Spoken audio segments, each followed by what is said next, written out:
que aí ficamos um tempinho sem ter reunião aí por conta da pandemia, tudo. Queria agradecer ao Dr. Daniel Búcios aí pela disponibilidade de dar aula, tá? Para quem não me conhece, meu nome é Elder Miyahara. E aí a ideia do Grupac aqui é a gente ter uma aula, mas ser uma coisa da gente discutir bastante, enfim, né? Ter dúvida. Então, se vocês depois quiserem, né? Não, tem alguns aqui que pelo nome eu não consigo saber quem que é, mas fiquem à vontade aí para perguntar para o Daniel. E se quiserem mandar no chat também, depois eu vou olhando e vou repassando para ele. Tá bom? Obrigado aí de novo, Dani Búcios. Boa aula aí. Qualquer coisa a gente vai te interrompendo aí, vai te perguntando. Valeu. Beleza, fique à vontade aí para interromper. Vamos falar um pouquinho de fraturas atípicas do fêmur, né? Entidade pouco comum aí, mas para a gente ter em mente, porque é uma entidade de tratamento não tão simples e de diagnóstico simples. Vamos falar da definição, diagnóstico, epidemiologia, etiologia, um pouco do tratamento também. Então, é um tipo de fratura definida recentemente, né? Então, a definição, a maioria das coisas mais recentes que aparecem aí é de 2005 para cá, depois do aumento do uso dos bifosfonatos, né? Então, é, alendronato, ibandronato, zolendronato são os mais comuns e estão relacionados ao uso dessas medicações aí. Estão relacionadas a muito pouco trauma ou nenhum trauma, então fazem fraturas espontâneas. E também, por definição, são ossos sem processo patológico. Então, não é um osso doente, não é um osso que tenha uma doença de Paget, por exemplo, não tenha uma displasia fibrosa, não tenha uma, uma metástase óssea ou um tumor primário. A epidemiologia ela é mal definida por ser recente, isso é o que tem nos livros, mas tem alguns artigos mais recentes aí que definem um pouco melhor essa epidemiologia e diferem aí entre alguns grupos. Os números têm aumentado em número absoluto, então tem mais fraturas, e elas têm representado uma porcentagem maior das fraturas femorais ao todo. É muito mais comum em mulher, até porque o tratamento com glifosados é mais comum em mulher, né? E é mais comum na população asiática. Tem especificamente uma população de Singapura que tem um nível muito aumentado, mas a população asiática, em geral, acontece essas fraturas mais comumente. O risco aumenta muito a partir de 1 ano, com 3 anos ele já está bem alto, mas ele continua aumentando até 10 anos, que é o maior segmento que eu achei aí. O risco mínimo das fraturas comuns, então fratura distal do rádio, fratura proximal do húmero, as fraturas do colo, fratura trans, fratura de vértebra, ele atinge o nível mais baixo depois de 2 anos, entre 2 e 5 anos de uso de bifosfonatos aí. Então, a sugestão original da maioria dos livros aí é que depois de 5 anos, como você não diminui mais o risco de fraturas comuns, você interrompa o bifosfonato, e aí o tempo de interrupção não tem nenhuma definição boa, mas 2 anos normalmente é um tempo que falam razoável aí.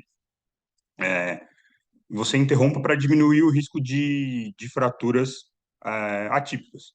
Isso tem um artigo mais recente, de 2020, New England, que eu vou mostrar aí mais para frente, que ele contesta um pouco o benefício de você suspender isso aí, porque ele mostra que, dependendo da população, o risco de uma fratura comum é muito maior do que o risco de uma fratura atípica. Então, você manter o uso do bifosfonato ainda é mais benefício do que você suspender para diminuir o risco de fraturas atípicas. E aí, quem fala a favor cita isso, quem fala contra fala que depois de 5 anos de uso do bifosfonato, normalmente você não tem mais prevenção de fratura do esqueleto axial, desculpa, do esqueleto apendicular, você só tem fratura do esqueleto axial. Então, você só previne fratura de vértebra, só fratura de colapso de vértebra depois de 5 anos e perda de mineralização óssea, mas você não previne mais fratura de rádio, fratura de fêmur, fratura de úmero. São as que a gente pensa mais aí. E aí, esse artigo mais recente do New England, que é de 2020, ele fala que na população caucasiana e na população branca e hispânica, é, o número de fraturas é muito alto que ele previne. Então, ele previne um número muito alto de fraturas e ele aumenta muito pouco o número de fraturas atípicas. Ele praticamente não tem fraturas atípicas. Mas na população asiática, por a população asiática ter menos fraturas do quadril, normalmente, e ter uma predisposição muito mais alta é, às fraturas atípicas, nessa população, às vezes, você precisa considerar mais fortemente o drug holiday e levar em conta esse risco-benefício aí. Ele fala que até 10 anos, a população caucasiana e hispânica pode usar sem medo, que o risco é muito maior de uma fratura comum do que de uma típica, mas na população asiática precisa ser um pouco mais individualizado. Aí aqui é desse artigo de 2020, que é um artigo bem grande, ele tem, acho que, se não me engano, são 400 mil pacientes, um segmento longo aí, ou 200 mil pacientes. E aí ele fala algumas coisas interessantes. Então, aqui, a primeira coisa que eu coloquei, ele coloca que o grupo dos asiáticos é praticamente 6 vezes maior do que a população branca e hispânica. E a população negra, isso é um estudo americano, a população negra tem muito menos risco. Então, você pode usar com muito mais tranquilidade o bifosfonato por tempo prolongado em um paciente negro, por exemplo. Claro que isso tem as particularidades dos Estados Unidos, tem menos miscigenação, aqui nem sempre funciona tanto, mas é um dado interessante. A segunda coisa é que ele coloca aqui isso aqui pelo tempo cumulativo de exposição aos bisfosfonatos. Então, com 3 meses aqui, né, que é um quarto de ano, ele praticamente não tem alteração de risco. De 3 meses a 3 anos, ele aumenta um pouco, ele tem uma prevalência aí de meio a cada 1.000 pessoas. De 3 a 5 anos, que é o que a maioria dos livros fala, que é o tempo que você tem o mínimo risco de outras fraturas. Então, a fratura típica já tem um risco aumentado, tem um risco de 2,5 a cada 1.000 pessoas. E aí ele continua aumentando. Então, com 5 anos até 8, você tem 6 em cada 1.000. E aí, depois de 8 anos, você aumenta muito, você já tem 13. Então, continua aumentando. Quanto mais tempo você usa os bifosfonatos, mais aumenta o risco de fratura, pelo menos até 10 anos, que é o que o estudo acumulou aí. É, e isso é um ponto a favor do drug holiday, né? De você parar aí por 2 anos nesse meio tempo, quando você tem um risco mínimo das outras fraturas. E aí, outro ponto interessante desse mesmo gráfico aqui é que a diminuição do risco é muito rápido. Então, se o paciente parou, tem menos de 3 meses, ele tem 4,5. Com 1 ano, ele já tem 1,8 a cada 1.000 pessoas. De um ano e 3 meses até 4 anos, já praticamente normalizou e acima de 4 anos já está quase parecido com a população normal.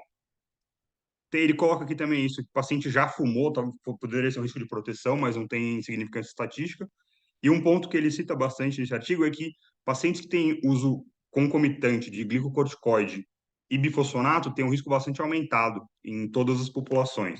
Então, por exemplo, paciente que usa glicocorticoide desde jovem por doença reumática, e aí acaba fazendo aquela osteoporose por uso de corticoide, ele tem um risco muito aumentado com o uso de bifosfonatos.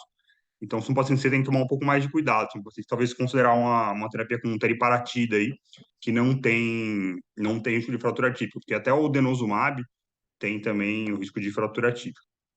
Aqui é o gráfico de risco-benefício, que ele fala um pouco. Então, aqui na parte de cima ele fala das mulheres asiáticas, no meio as mulheres brancas e embaixo as mulheres hispânicas. E aí as curvas mais importantes são a curva azul e a curva roxa. A curva azul são as fraturas prevenidas. Então, pela tendência populacional dos pacientes, a quantidade de fraturas que teria nesse meio tempo e o quanto que elas poderiam ser prevenidas. Então, você vê que no grupo B e no grupo C, que são as mulheres brancas e hispânicas, esse número é muito diferente, é muito alto a prevenção de fraturas, então você tem um gap muito grande para as fraturas atípicas, então o benefício é muito claro de você continuar os bifosfonatos. Mas nas mulheres asiáticas, aqui é por 10.000, então você tem um aumento muito expressivo das fraturas atípicas, muito mais rápido. E aí você tem que pesar um pouco mais e considerar mais o feriado, aí, o drug holiday, 2 anos sem o bifosfonato. A etiologia da fratura atípica é a mesma de uma fratura por estresse. Então, você tem um aumento na verdade, a fratura por estresse, você tem um aumento da carga, além da capacidade de remodelamento ósseo, e na fratura típica você tem a mesma doença, só que pela etiologia oposta. Você tem a carga fisiológica, mas você tem o remodelamento ósseo diminuído pelo uso dos bifosfonatos. E isso vai levando à fadiga das trabéculas existentes e não vai formando novas trabéculas, porque você não tem osteoclase, você não tem função osteoclástica. O que aumenta muito o risco, então, são pacientes que você precisa tomar mais cuidado, são os pacientes que têm ou varo muito acentuado ou anticurvo muito acentuado. Então, pacientes com colo varo são mais comuns de fazer fratura atípica subtrocantérica, porque eles têm a área de tensão muito maior na cortical lateral ali do terço proximal do fêmur. E os pacientes que têm o anticurvo ou aquele fêmur com curvo anterolateral, ou que tem o joelho muito varo, eles têm um risco maior de fraturas atípicas diafisárias, porque eles fazem a concentração do estresse em tensão mais distal. É relacionado ao uso dos bisfosfonatos, principalmente o alendronato, porque é o mais utilizado, e tem esse aumento pelo uso simultâneo de corticoides. Então, os pacientes reumatológicos são os pacientes que têm que tomar maior cuidado. O mecanismo de trauma, na maioria das vezes, é mínimo ou atraumático. O paciente relata que estava andando e sentiu a perna falhar antes de cair. Né? E até por isso, normalmente não tem nenhuma lesão associada. Quando tem, são as lesões clássicas do paciente idoso em queda da própria altura, né? Fratura proximal do húmero, fratura distal do rádio, fratura de vértebra em compressão. O quadro clínico, ele é um pouco variado, assim, tem muitos pacientes têm dor prodrômica, a cifra varia aí, tem artigo que fala 50% até 86% que o Rockwood fala. Depois que tem a fratura, é um quadro comum, que é a fratura proximal do fêmur. Normalmente tem edema, tem deformidade e tem equimose na carne. E tem dor na carne. 28 a 53% tem fratura contralateral, seja simultânea ou depois. Então, um paciente que já tem uma fratura, você tem que ficar muito preocupado com a contralateral, porque é uma doença sistêmica, né? Então, se o paciente tem o fêmur varo ou anticuro muito de um lado, é muito provável que ele tenha do outro também, e ele já está no uso do bisfosfonato. Apesar de ter essas características que eu falei do varo do colo, aumentar o risco da fratura subtrocantérica e o varo do joelho aumentar o risco de fratura diafisária, o local da primeira fratura normalmente ele não é preditivo do local da segunda. Então, o paciente pode ter diafisário de um lado e subtrocantérico do outro. Ele pode ter igual dos dois lados, ele pode ter outras alterações. Como que a gente pesquisa esses pacientes, né? Então, se tem um paciente que está em uso de bisfosfonato já há um tempo mais prolongado, que você e está com dor na coxa, o que você, isso pensando num paciente que ainda não teve a fratura, o que você procura no quadro radiográfico? Então, você costuma ter espessamento periosteal ou endosteal, tá? Essas radiografias aqui são todas com espessamento periosteal. Você pode ter a fratura transversa lateral, ele pode aparecer como aquela temida linha negra antes da fratura, antes de você ter a fratura completa, que a gente lembra aí das fraturas por estresse. Você pode fazer uma cintilo, que vai mostrar uma hipercaptação cortical, a cortical lateral, e a ressonância mostra edema ósseo. Tem uma imagem de ressonância aí bem parecido com uma fratura por estresse. Isso é uma coisa que o Rockwood cita, só que os artigos não citam muito, mas ele fala da tomossíntese, que é como se fosse uma tomografia de baixa dose, que é mais confiável que a radiografia e tem menos radiação que a tomo, então seria um bom método para você diagnosticar uma linha de fratura pequena aí, que eu vou mostrar na parte do tratamento conservador, que faz muita diferença no prognóstico desses pacientes aí. Então, aqui é o traço clássico da fratura, né? A fratura transversa lateral com a espícula medial. E aqui na direita a gente tem um fêmur com as espículas, né, em todo o comprimento do fêmur, e a ressonância com T2 aí mostrando a cortical e o endósteo aumentados, né? Então, e o edema ósseo ali também. Existem critérios diagnósticos dessa sociedade de recuperação de metabolismo ósseo, tá? A localização é importante, então são sempre fraturas do fêmur, aí fala distal ao trocânter menor e até o início da curva supracondilar, então são fraturas diafisárias subtrocantéricas do fêmur, fratura do quadril propriamente dita, então intertrocantérica, transtrocantérica, fratura do colo não contam como fraturas atípicas, até porque normalmente não tem característica de cortical e não tem essa questão da alteração do remodelamento. E aí eles falam desses 4 de 5 critérios maiores presentes, e os critérios menores são só para auxílio diagnóstico, eles não precisam estar presentes. Então, trauma mínimo ausente, o paciente caiu da própria altura ou nem caiu, movimento na cama, transferência cama-cadeira, cama-poltrona. Tem essa característica do traço, que ela começa lateral transversa, ela pode ser transversa total, mas o mais comum é ela virar uma oblíqua curta medial. A completa sempre pega os dois córtex, e incompleta é só transversa lateral. Então, não existe fratura típica incompleta com traço medial. Você tem que procurar outra entidade aí. Fratura simples ou mínima cominuição e espessamento do córtex lateral. E coisas que auxiliam o diagnóstico. Espessamento difuso da cortical do fêmur, então aquela ressonância aqui, a gente vê que tem vários pontos, essa radiografia também tem vários pontos de espessamento da cortical. Dor unilateral e bilateral prodrômica, então o paciente está com a fratura, mas ele já estava com dor naquela coxa faz 6 ou 8 meses. A maioria dos artigos e o livro falam que a média de dor começa com 6 meses antes. Fratura incompleta ou fratura completa bilateral também é um risco, é um auxílio diagnóstico e demora para consolidação. São fraturas que, como elas têm essa alteração no remodelamento, elas são fraturas de consolidação lenta, e isso é algo importante no tratamento. Hein? Alguns critérios de exclusão que eles colocam também. Não pode ser colo nem trans, espiral e nem muito cominuta. Periprotética também não conta como fratura típica, porque normalmente você tem alteração do metabolismo ósseo pela prótese, você tem alteração do,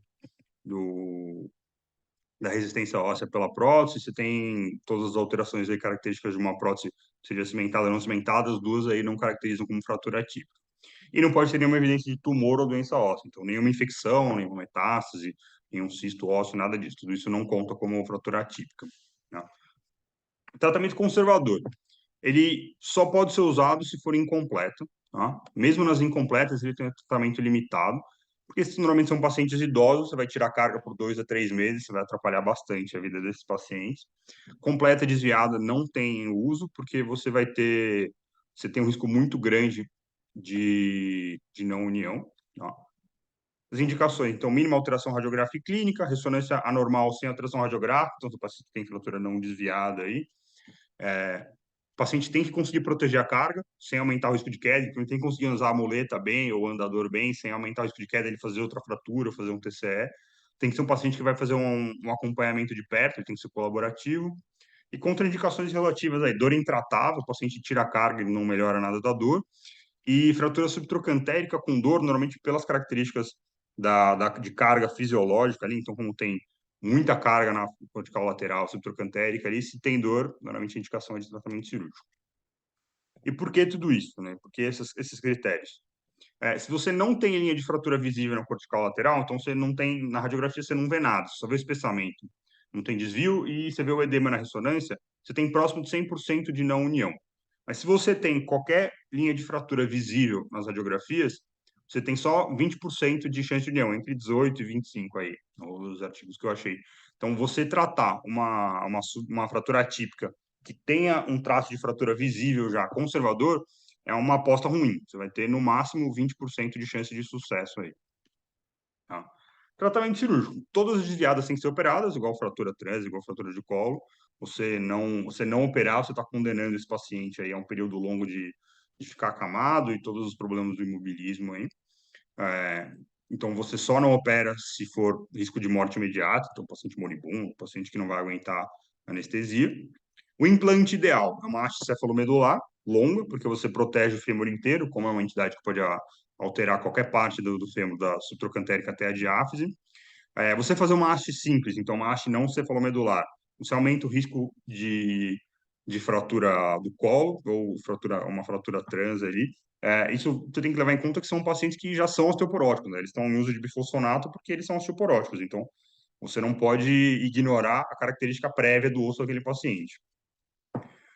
Você fazer osteossíntese com placa, ele tem um risco muito aumentado de revisão, porque você depende da função osteoclástica para você ter uma boa consolidação com placa. Então, principalmente se você estiver pensando numa estabilidade absoluta, fazer uma compressão, vai ser difícil de você ter um bom resultado por causa da alteração metabólica local desse uso. Né?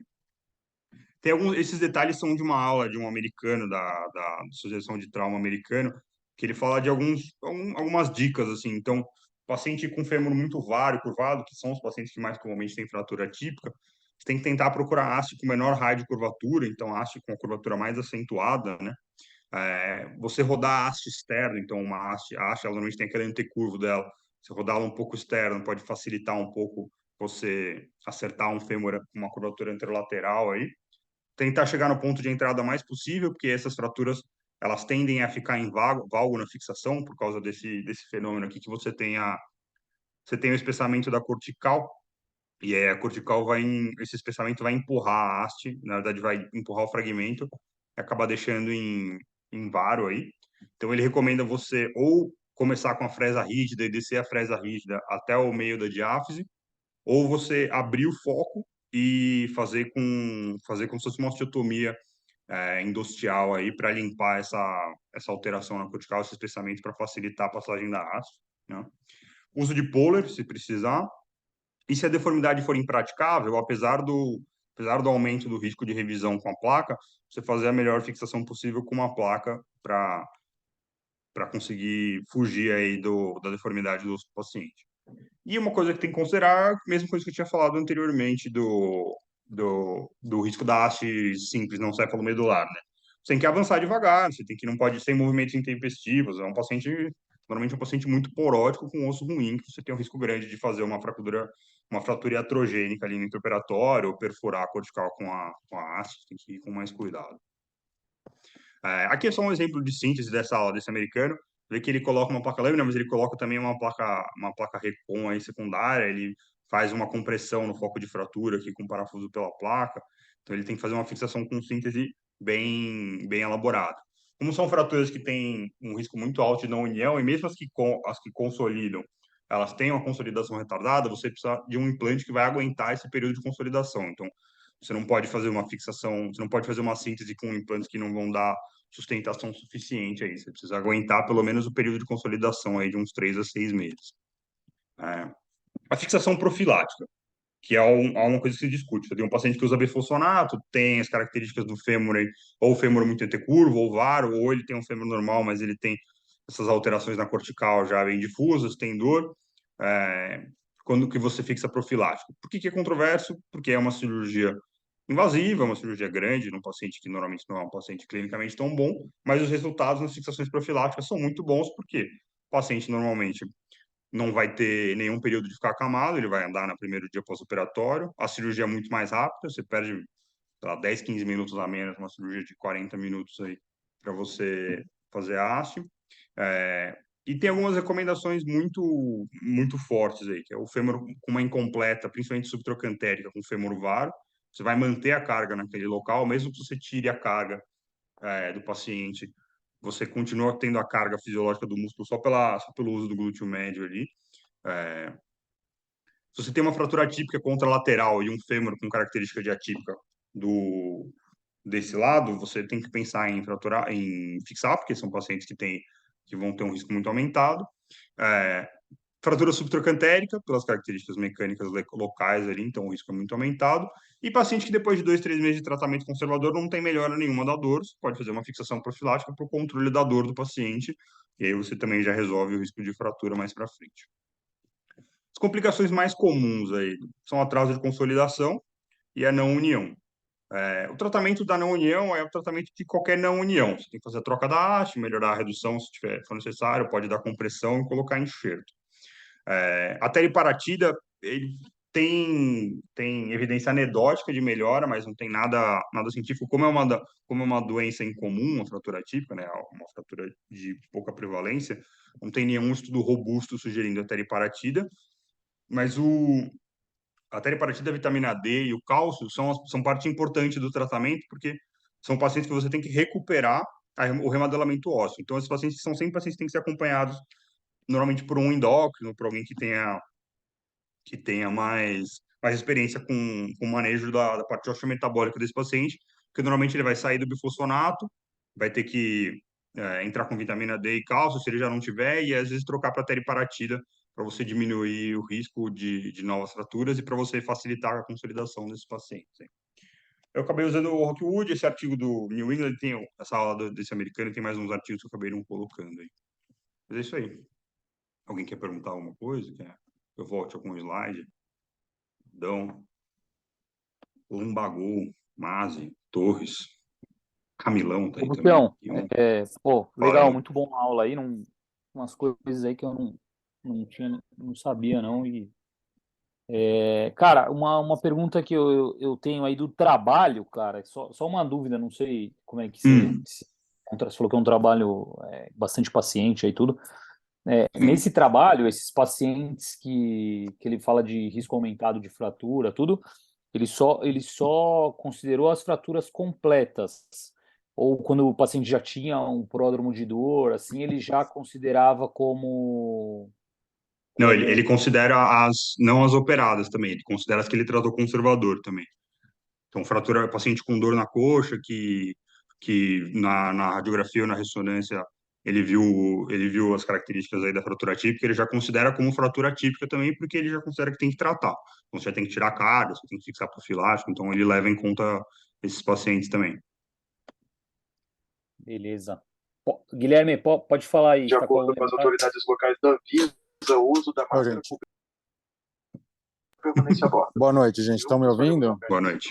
Sim, sim. Ô, Daniel, parabéns aí. Muito legal a aula. Um tema, como você falou, que não é tão frequente, mas que é importante a gente entender, porque tem muita diferença aí, né, no Sim. tratamento. O que eu queria perguntar para você, cara, eu vi que você apresentou aí as dicas que você tirou de artigos, mas eu queria ouvir a sua opinião, por imaginar que você tem mais contato por fazer esse tipo de fratura. Que dica que você acrescentaria aí de dar na hora de tratar cirurgicamente, principalmente na hora da fresagem, que eu considero que é o momento mais difícil, né, para Uhum. da cirurgia desses pacientes aí, por favor. Nas diafisárias é mais tranquilo, né? Isso atrapalha menos a vida. Normalmente você já está com a fresa, você vai progredindo a fresa normal, é um osso um pouco mais duro, tem que ir com um pouco mais de paciência, então progredir devagar, manter a pressão, não ficar parando a fresa. Nas proximais, né, nas subtrocantéricas, normalmente a melhor coisa para você não deixar entrar em varo é você tentar entrar com aquela fresa rígida mesmo, aquela fresa inicial, se for a que o material tem, né? Se você conseguir já entrar com ela, facilita um pouco. Se não, você controlar o fragmento proximal com alguma outra coisa. Então, com ponta-bola, ou se você abrir com uma espanhola, passar um fio de Kirchner ou um Polar ali na região para você manter. Então, por exemplo, se você tá entrando em varo e a fresa tá seguindo para varo e tá batendo ali no espessamento cortical, você pode botar um Polar na parte medial ali do fêmur para empurrar a fresa para cima do espessamento e ir comendo ela aos poucos. No fragmento distal, normalmente isso é um pouco mais simples, ela entra um pouco mais fácil porque você tem o fio guia ali levando, mas no proximal, como ele tem menos cortical ali, ele muda mais de posição. Então normalmente tem que usar de alguma coisa aí, dá para passar um chance também na região subtrocantérica ali para segurar, então no cálper ali para você controlar a posição e ir passando.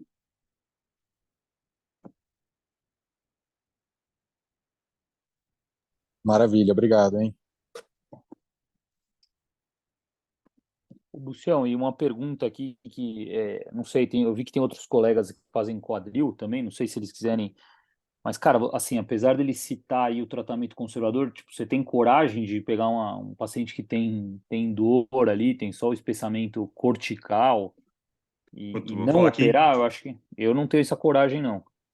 então, puta, ainda mais depois de ver esses artigos aí mais novos, que falam 20% de união, é uma aposta meio furada aí, né? É um risco muito alto de paciente idoso, normalmente com a parte clínica já mais complicada, você deixar apostar para ver que esse paciente vai ficar com andador 2, 3 meses, que não vai pisar, né? É muita confiança no paciente, né? Eu acho que eu preferiria fixar profilático. Mas pensando que é uma cirurgia muito rápida, né? Fazer uma cefalomedular profilática é uma cirurgia muito tranquila. Acho que eu teria medo também, acho que eu preferiria fixar profilático.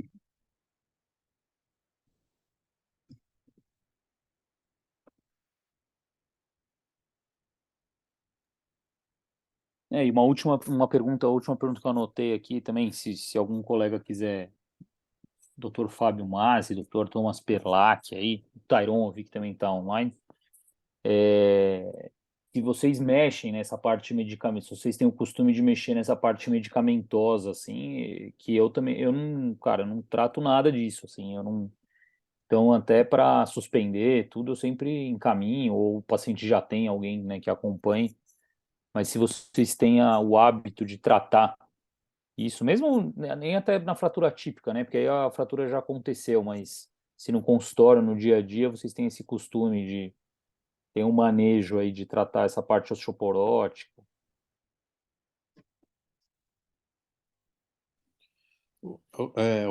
Helder, tá ouvindo? Estamos ouvindo, mas O grande doutor Não, Márcio. então, isso é uma dúvida que eu tenho também, porque são medicações muito caras, né? Então, pacientes de SUS ou convênios, às vezes, que não cobrem, eles ficam sem essa medicação.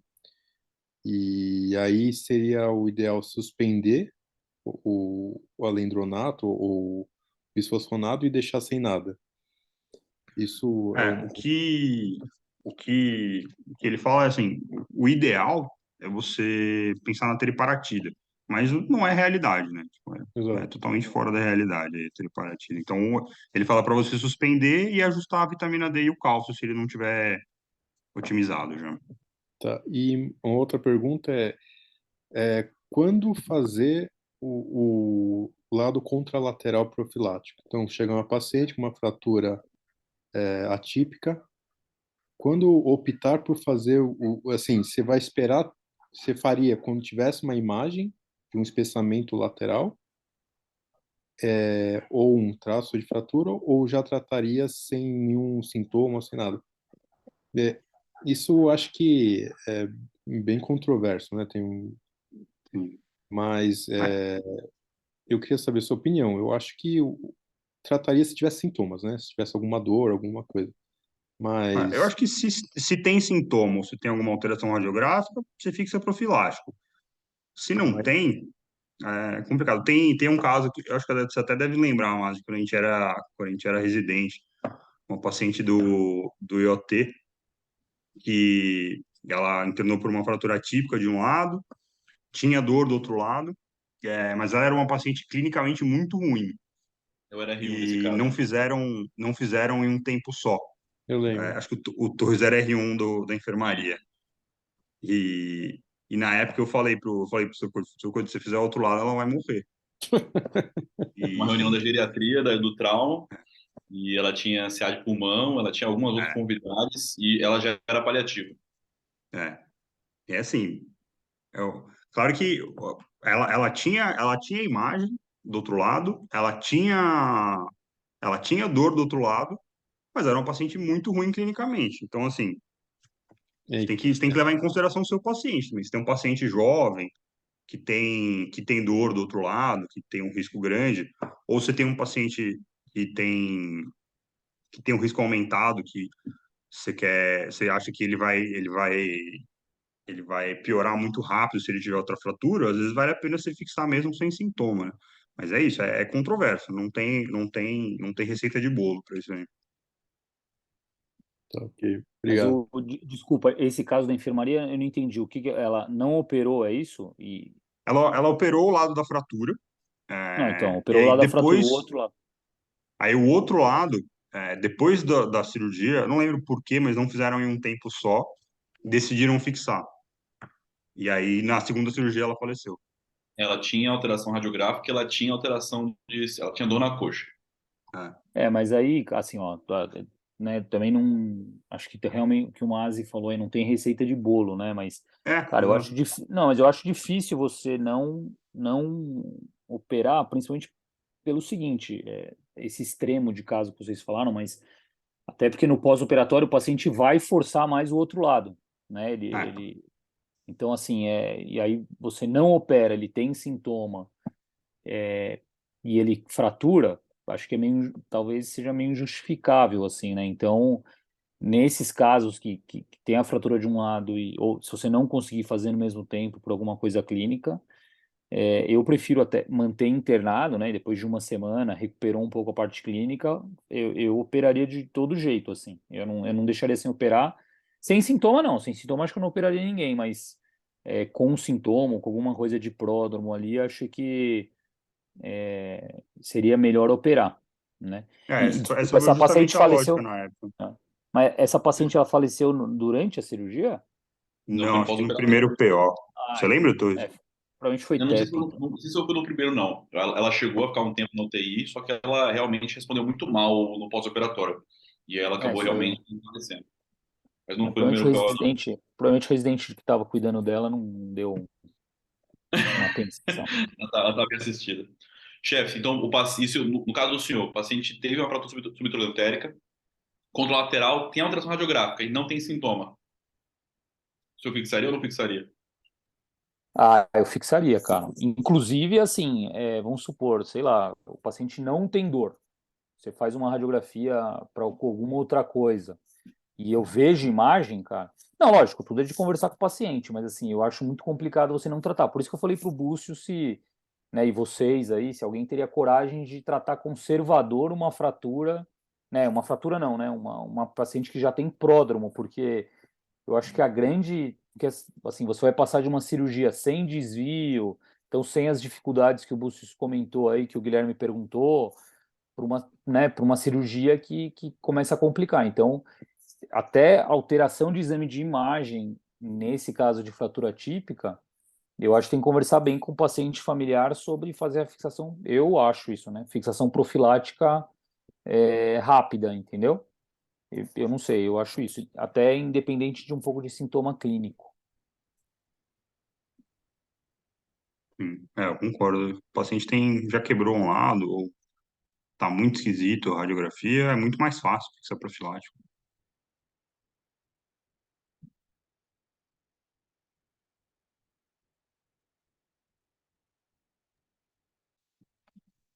Alguém mais tem alguma pergunta aí, alguma consideração? Agora, eu estranhei um pouco essa pergunta do Dr. Mazzi, viu, cara? Conhecendo o pessimismo dele, ele questionar, fixar ou não fixar, eu já tô achando que ele só quis participar da aula, viu? Porque, pô, na minha opinião, ele já fixaria com Me dá uns certeza. créditos aí. É. Mais alguém aí? Alguma pergunta? Acho que é isso aí, então, Bucião. Cara, obrigado aí de novo. Puta, Não, obrigado gostei você, bem aí Aldão, da pela aula, acho que foi oportunidade bom. aí. Mas é isso aí. A gente vai. Esse ano a gente montou uma grade grande aí do Grupo A, que vai tentar dividir por módulos aí para ficar talvez um pouco mais interessante para os especialistas. Agradeço a presença de todo mundo, eu agradeço o Búcios de novo. Obrigado, Josi, pela ajuda aí do Centro de Estudos. Acho que é isso aí. Imagina, doutor. Disponha. Uma boa noite aí para todo mundo, então. Valeu, Aldão. Boa noite.